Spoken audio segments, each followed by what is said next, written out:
2023 में सभी मैन्युफैक्चरर कुछ ना कुछ अपडेट कर रहे हैं, तो मारुति कैसे पीछे रह सकता था। नमस्कार दोस्तों, स्वागत है आपका एक और नई वीडियो में, जहां हम बात करने वाले हैं आज डिजायर टूर एस के बारे में।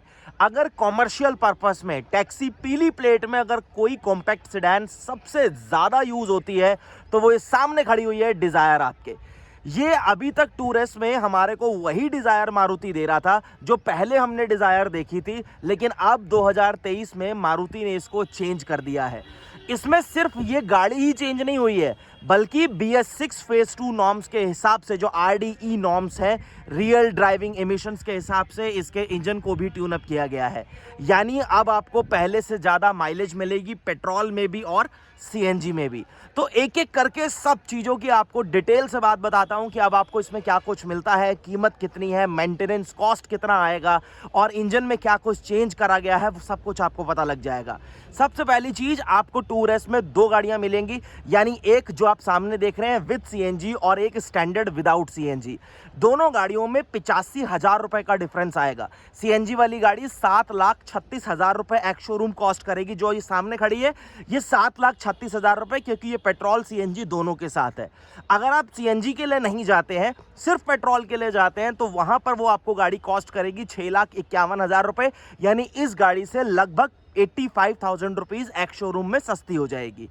इंजन में भी चेंज किया गया है, पहले से ज़्यादा आपको माइलेज देगी पेट्रोल में भी और CNG में भी, तो उसकी भी बात करेंगे। सबसे पहले फीचर्स के ऊपर आ जाते हैं कि अब आपको इसमें फीचर क्या मिलते हैं, गाड़ी में क्या कुछ आपको नया मिल जाता है। सबसे पहली चीज़, अगर मैं अब गाड़ी को आपको सामने से दिखाऊं तो इसका फेशियल इंप्रेशन डेफिनेटली एक न्यू थोड़ा सा मॉडर्न लगता है। गाड़ी पहले से ज़्यादा लंबी लगती है, हालांकि इसकी लेंथ 3995 3995 mm की ही है, लंबा किया नहीं गया, लेकिन इस डिज़ाइन की वजह से गाड़ी पहले वाली डिज़ायर से थोड़ा सा लंबी फील होती है। हेडलैम्प की अगर हम बात करेंगे तो यहाँ पर आपको रिफ्लेक्टर बेस हाइलोजन हेडलैम्प मिलते हैं, टर्न इंडिकेटर नॉर्मल दिए गए हैं। फॉग लैम्प के लिए हाउसिंग मिलेगी, लेकिन इस वेरिएंट में आपको फॉग लैम्प कंपनी ऑफर नहीं करती है। ग्रिल के ऊपर अगर आप आएंगे तो ब्लैक्ड आउट ग्रिल है, जहां पर आपको सुजुकी का लोगो मिलेगा, लेकिन ये जो आप इसकी साइडें देख रहे हैं ना, ये थोड़ी सी सिल्वर फिनिश के साथ है, ग्लॉसी सिल्वर। वही चीज आपको यहाँ पर फॉग लैम्प वाले सेक्शन में भी ग्लॉसी सी फिनिश जो है वो देखने के लिए मिल जाएगी। तो ये थी बात गाड़ी के फ्रंट प्रोफाइल की। अब अगर आप साइड में स्विच होते हैं तो सबसे पहली चीज आपको फेंडर के ऊपर दिखेगा टर्न इंडिकेटर, यानी टर्न इंडिकेटर इसके जो ब्लिंकर्स हैं वो ORVM के ऊपर नहीं है, अभी भी फेंडर के ऊपर ही रखे गए हैं। नॉर्मल स्टील व्हील आपको यहां पर मिलता है, जिसका साइज है R14 का। प्रॉपर टायर साइज 165/80 आपको मिलेगा। आगे आपको डिस्क ब्रेक दी गई है, पीछे आपको नॉर्मल ड्रम ब्रेक्स मिलेगी। ABS और EBD जो है वो स्टैंडर्ड रहने वाला है। 2 एयरबैग भी आपको इस गाड़ी में मिल जाते हैं सेफ्टी के तौर पर। ORVM यहाँ पर आपको प्रॉपर ब्लैक्ड आउट मिलेगा, यानी बॉडी कलर भी नहीं है, ना ही इसके डोर हैंडल्स जो है वो बॉडी कलर रखे गए हैं, बिल्कुल ब्लैक्ड आउट रखे गए हैं। सिंपल एक टैक्सी वाली फील आपको लगेगी इसमें। दूसरी चीज, इस ORVM में किसी प्रकार का कोई एडजस्टमेंट आपको नहीं दिया गया, यानी आपको इसको मैनुअली ही फोल्ड करना पड़ेगा जब भी आपको करना है, और एडजस्ट भी आपको इसको यहां से इस तरीके से मैनुअली करना पड़ेगा। इवन देन कोई टॉगल भी मारुति ने अंदर नहीं दी है। अब इतने पैसे किस लिए बचाए भाई, मेरे समझ में नहीं आया। एटलीस्ट टॉगल तो आपको दे देनी चाहिए थी। उसके बाद आप आ जाइए जरा गाड़ी की रेयर प्रोफाइल में कि पीछे आपको यहाँ पर क्या कुछ मिलता है। पीछे से भी डिज़ायर अब आपको ये वाली कैसी लगती है आप मुझे बताना। पर्सनली मेरे को जो पहले डिज़ायर आती थी ना, उसका रेयर सेक्शन ज़्यादा पसंद आता था, थोड़ा सा सॉलिड फील होता था इसके मुताबिक। यहाँ पर आपको अच्छी चीज़ ये है कि LED में आपको टेल लैंप्स मिलते हैं। ये जो आप ऑलवेज ऑन मोड में देखेंगे ना, ये LED है। यहाँ पर आपको पॉइंट्स मिलते हैं, अलग अलग बल्ब्स यहाँ पर आपको मिलते हैं, 5 या 6 बल्ब्स हैं, वो भी LED में है। स्टॉप लैम्प जब आप ब्रेक प्रेस करेंगे तब ये जलते हैं।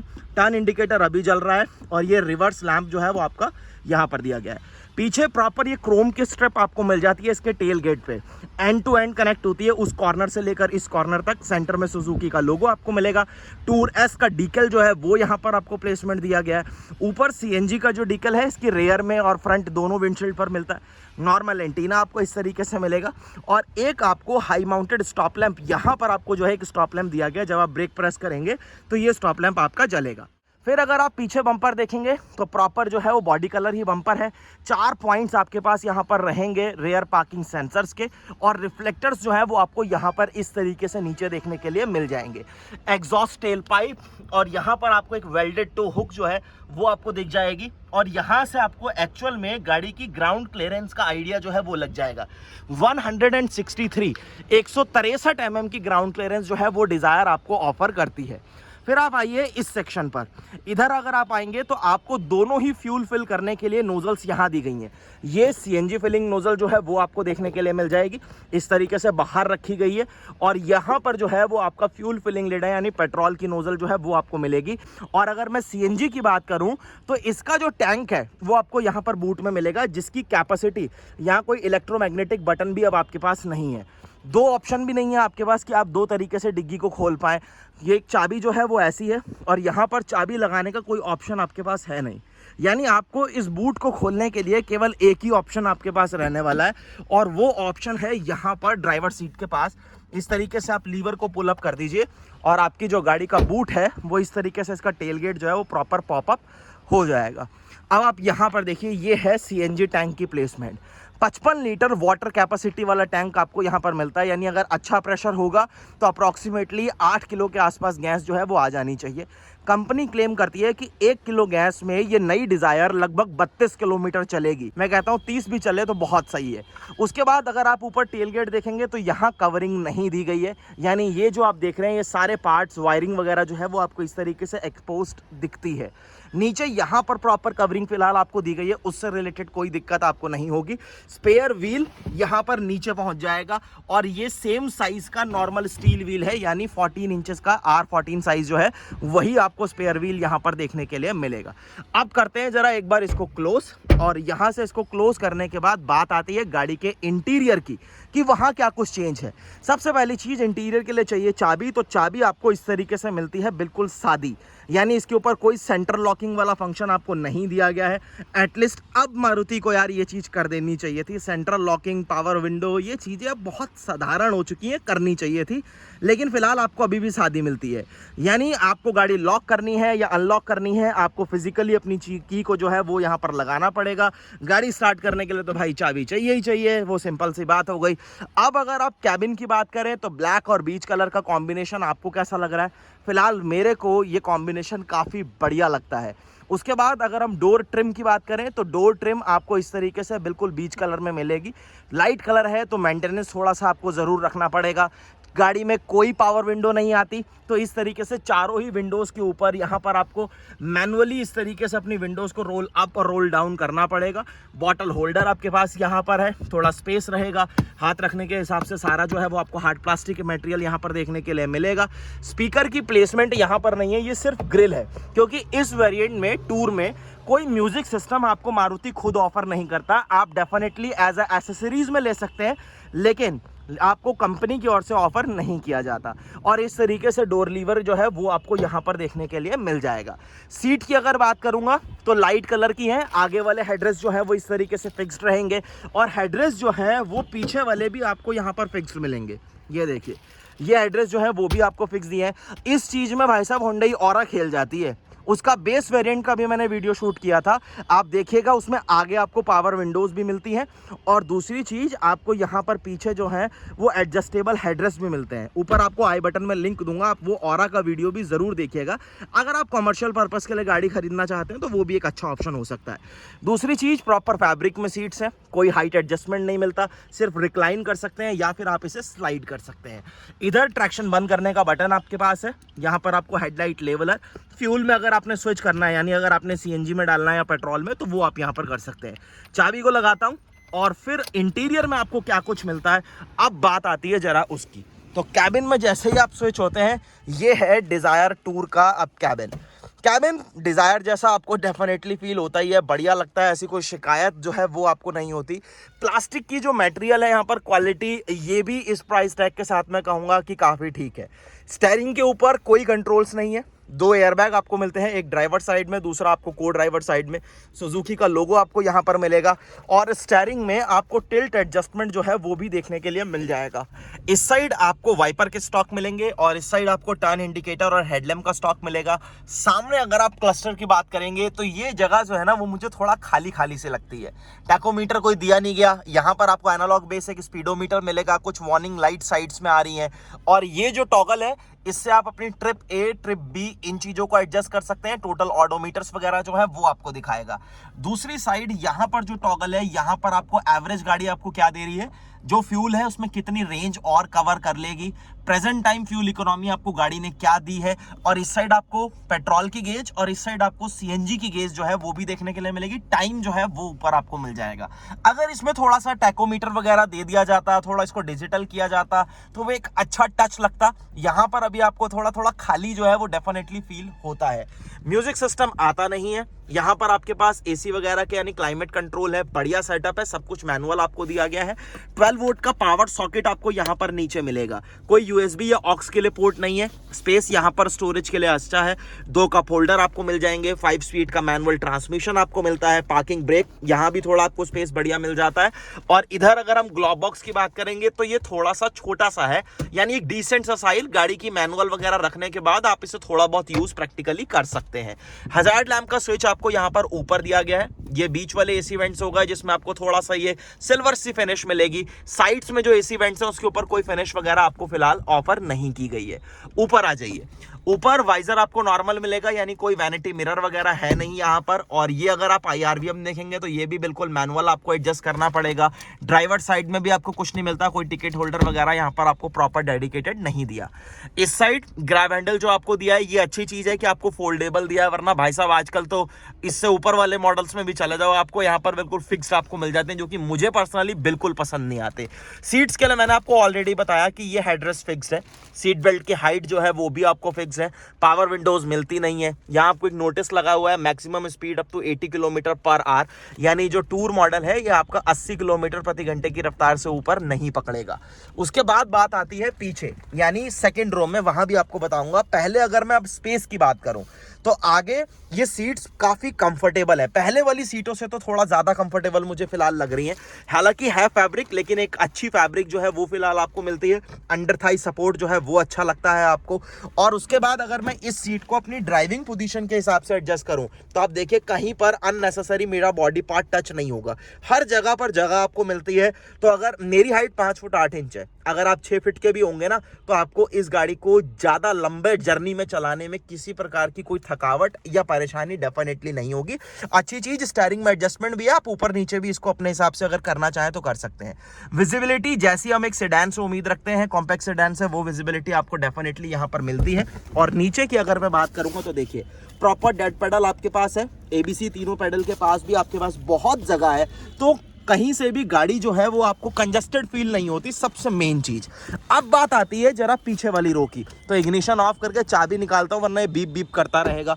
और यहां पर जब आप स्विच होते हैं तो ये देखिए, ये सेकंड रो है। सेकंड रो में कोई AC वेंट्स नहीं मिलते, कोई चार्जिंग पोर्ट नहीं है, सिर्फ आपको सेंटर में मिलता है एक ये कप होल्डर। और ये जो आप हम्प देख रहे हैं ये काफ़ी बड़ा है, काफ़ी ऊंचा है, तो बीच में जो बंदा बैठेगा उसको थोड़ी बहुत दिक्कत जो है वो दोनों साइड पैर ऐसे डिवाइड करके रखने पड़ेंगे, अदरवाइज दिक्कत होगी।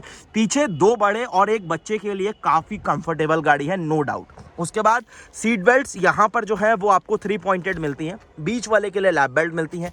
आइसोफिक्स सीट्स के माउंट यहाँ पर आपको दिए गए हैं। ग्रैब हैंडल्स आपको पीछे भी जो है वो फोल्डेबल, और इस तरीके से हाइलोजन बेस्ड कैबिन लाइट जो है वो आपके पास सेंटर में भी रहने वाली है। ये गाड़ी की मैनुअल, कुछ टूल किट्स, कुछ सेफ्टी हजार्ड ट्रायंगल और ये सारी चीज़ें जो हैं वो अभी यहाँ पर प्लेस्ड है। स्पेस गाड़ी में बहुत है, स्पेस से रिलेटेड कोई दिक्कत यहाँ पर फिलहाल आपको नहीं आएगी, स्पेस काफ़ी अच्छा आपको मिल जाता है। डोर ट्रिम पीछे आपको कुछ इस तरीके की मिलेगी। पावर विंडो है नहीं तो वही मैनुअल लीवर। यहाँ पर आपको बॉटल होल्डर, ग्रिल मिल जाएगी जहाँ पर आप अपना म्यूजिक सिस्टम अगर इंस्टॉल करवाते हैं तो स्पीकर लग जाएगा। और यहाँ पर एक अच्छा आपको ग्रैब हैंडल जो है वो मिल जाएगा। अब आप यहाँ से करिए इसको क्लोज। गाड़ी की अगर आप ओवरऑल प्रोफाइल देखेंगे काफ़ी अच्छी फील होती है। 3995 mm इसकी लेंथ है। 2450 mm का डिज़ायर का व्हील बेस है, जिसकी वजह से कैबिन डेफिनेटली काफ़ी स्पेशियस फील होता है। लो मेंटेनेंस गाड़ी है, तो इस वजह से टैक्सी में काफ़ी कामयाब भी है। अब अगर मैं इंजन की बात करूं तो आ जाइए फिर इंजन की बात कर लेते हैं। यहां से खोलते हैं इसका हुड और फिर बात करते हैं जरा एक बार इंजन की, कि इंजन के मामले में डिज़ायर आपको क्या कुछ ऑफर करती है, पावर कैसी है, परफॉर्मेंस कैसी है, सब ये देखिए। अब आपको इंजन में कुछ बदलाव लग रहा होगा ना, ये एयर फिल्टर ऊपर आ गया, यहाँ पर थोड़ा सा इनटेक की जो पोजीशन है उसमें चेंज कर दिया, कुछ छोटे मोटे पार्ट्स जो हैं वो भी आपको एक्स्ट्रा विजिबल हो जाएंगे। इधर अगर आप देखेंगे तो ये लगा है इसका ABS यूनिट, यहाँ पर CNG वाली जो आपकी सेटिंग्स है वो सब लगा हुआ है। ओवरऑल प्लेसमेंट्स जो हैं वो फिलहाल आपको काफ़ी नीट एंड क्लीन मिलती हैं। ये engine BS6 phase 2 RDE norms के हिसाब से फ्यूचर रेडी है, तो उसमें ऐसी कोई दिक्कत है नहीं। इंसुलेशन प्रॉपर आपको ऊपर दी गई है, फायरवॉल पर भी दी गई है, नीचे आप देखेंगे तो प्रॉपर कवरिंग जो है वो आपको अंडर बॉडी में भी दी गई है, जो कि काफ़ी बढ़िया चीज़ है भाई। मारुति से ऐसी चीज़ों की उम्मीद कम होती है, लेकिन बहुत बढ़िया यहाँ पर आपको प्रॉपर कवरिंग जो है वो देखने के लिए मिलेगी।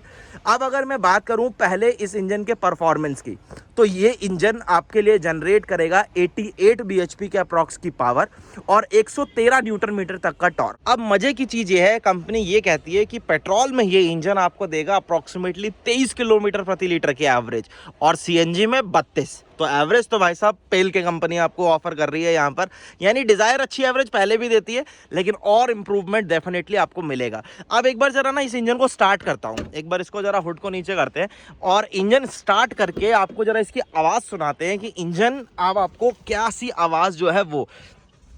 अब ये हो गया इंजन स्टार्ट। अब देखो पहले कैबिन में तो फिलहाल कोई आवाज़ भाई है नहीं, कोई हार्शनेस वगैरह इसकी है नहीं, जबकि दरवाज़ा वगैरह सब खुला है, खिड़कियाँ खुली हैं, लेकिन कोई आवाज़ नहीं है कैबिन में, यानी इंजन रिफाइन तो है भाई, अंदर शोर नहीं करता। दूसरी चीज़, अब आप यहाँ से देखिए,